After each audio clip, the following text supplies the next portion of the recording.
displays, which on the one hand sad, on the other hand, I think it's quite visible that a lot of people mourn, and that somehow we're trying to overcome this, even maybe with those who are dead. 14 people were killed, dozens of others were injured on Thursday when a gunman opened fire at Charles University, located in the heart of Prague. Coming up in just 30 seconds, we will check the price at the pump. City News Time 409. Toronto's #1 for breaking news, traffic, and weather.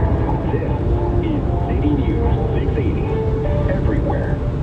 After 51 long weeks, Coast Appliances' famous Boxing Week sale is finally back. Give your home that new dishwasher, refrigerator, or washer-dryer it's been so desperately wanting. Save up to $1,200 off qualifying Bosch. An additional $300 off qualifying Whirlpool, Maytag, KitchenAid, Samsung, and Frigidaire appliances, plus free local delivery. Ooh, free delivery. For the best prices on Canada's best selection of appliances and free delivery, think Coast first. Now the City News 680 gas price update. Enfro says the price will drop 1 cent at midnight, heading down to $1.43.9 a liter at most GTA stations. Traffic and weather are coming up next. City News Time 410. Turning to me. Okay. Joe Warmington has been a friend of mine for many years. Post-media, Toronto Sun columnist, one of the best journalists in my humble opinion. We've worked on some cases together and been very successful getting situations resolved, like bringing an 18-year-old Canadian out of Cuba where he was being kidnapped by the communist government, quite literally.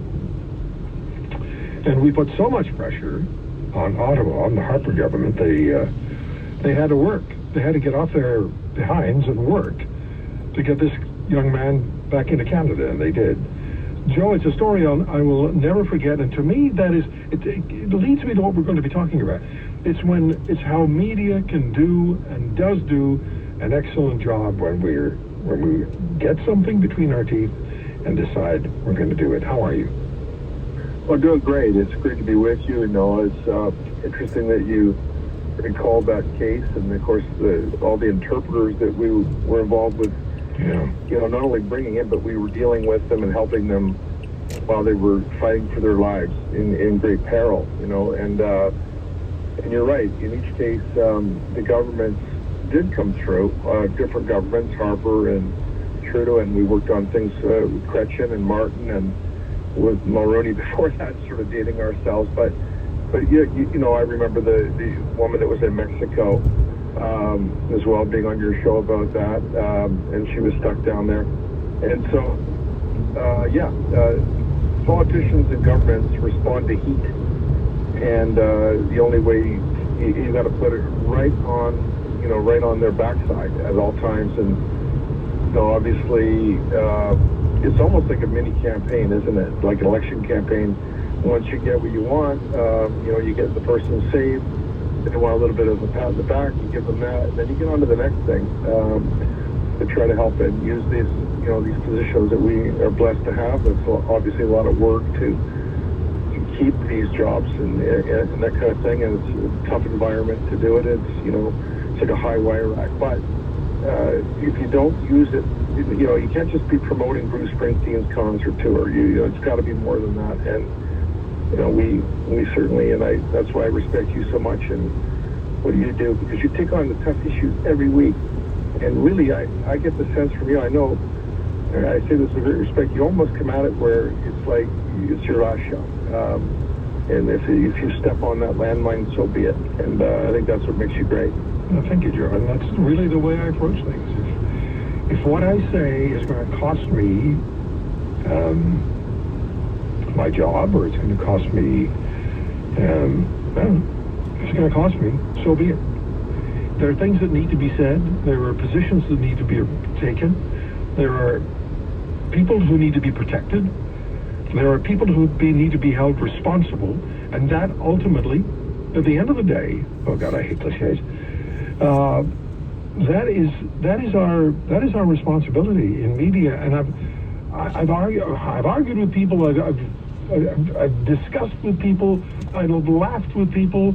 Probably even cried over a couple of beers with people about what media's responsibility is, what our role is in society, what our job is in society. And that's what I want to talk to you about, because we've got C-18. We got most Canadians probably have only sort of surveillance information on what that's about. We have media under tremendous stress, and I'm pointing the finger at Meta and Google. They're bandits, in my view. It's not a view that's shared by everybody. And I stand with our Canadian media, say, if you're going to use our product, pay for it. But Canadians can, you can go to the news website. You don't need Meta. You don't need Google. You got the websites.